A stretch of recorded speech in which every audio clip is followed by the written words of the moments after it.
Hello बच्चों, let's read the question. Question said that can order of reaction be fractional? Explain. Okay. तो order of reaction fraction होता है या नहीं, आइए चेक करते हैं। फर्स्ट ऑफ ऑल बात करते हैं की कॉन्सेप्ट की। की कॉन्सेप्ट, तो बेसिकली ये क्वेश्चन आया बच्चों ऑर्डर ऑफ रिएक्शन से। Order of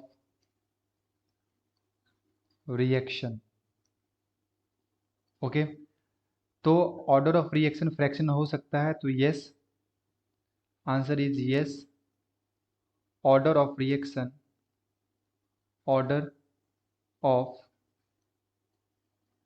reaction be fractional. It is because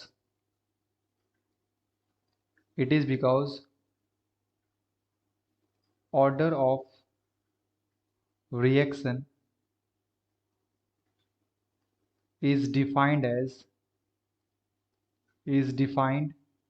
as the sum of the power of concentration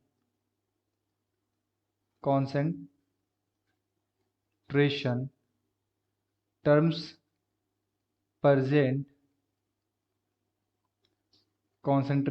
present in the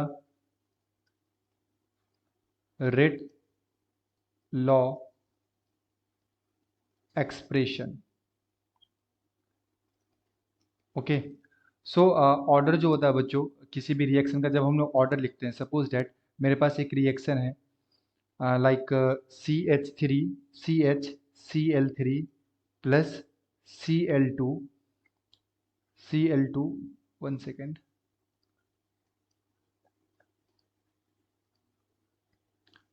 Cl2 gives CCl4 plus HCl।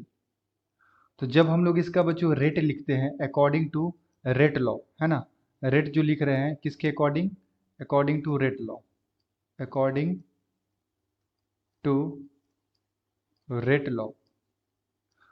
तो basically जो rate आता है हमारे पास बच्चों, ये आता है rate equal to K into concentration of reactant, यानी कि CHCl3 की पावर में 1, क्योंकि यहाँ पे स्टोइकोमेट्रिक कोएफिशिएंट 1 है बच्चों, इनटू में कॉन्सेंट्रेशन ऑफ Cl2 की पावर में 1/2।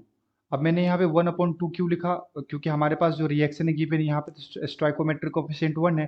तो यस, देखो बच्चों जब भी हम लोग रेट लॉ के अनुसार लिखते हैं रेट, तो बेसिकली ये स्टोइकोमेट्रिक पे ये आप ऐसे नहीं बोल सकते हैं कि जितना स्टोइकोमेट्रिक कोएफिशिएंट होगा उतना ही यहाँ पे पावर में आप पुट कर दो वैल्यू।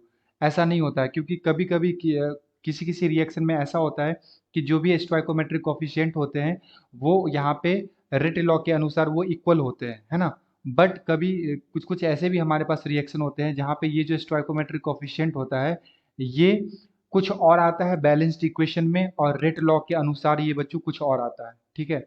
रेट लॉ के अनुसार ये वैल्यू कुछ और आता है।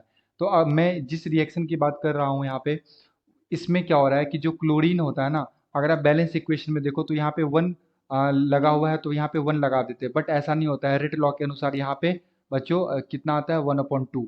सो अगर मैं यहाँ से ऑर्डर फाइंड करूँ, ऑर्डर, तो ऑर्डर में अभी मैंने अभी क्या बताया आपको, ऑर्डर जो होता है is defined as the sum of the power of concentration terms, okay. तो जो भी कॉन्सेंट्रेशन टर्म्स हैं इसके जो पावर में जो वैल्यू होंगे उसको सम करना है present in the rate law expression. तो जो भी हमारे पास बच्चों रेट लॉ एक्सप्रेशन होता है, रेट लॉ एक्सप्रेशन में जो कॉन्सेंट्रेशन टर्म्स होंगे उसके पावर में आपको ये नंबर लिखना पड़ता है, ठीक है।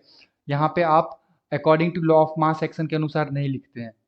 तो यहाँ से अगर आप ऐड करो पावर को तो 1 + 1/2, तो ये हमारे पास कितना आ जाएगा बच्चों, 3/2 आ जाएगा। तो yes, order is fractional. Order कैसा हो सकता है, फ्रैक्शन भी हो सकता है।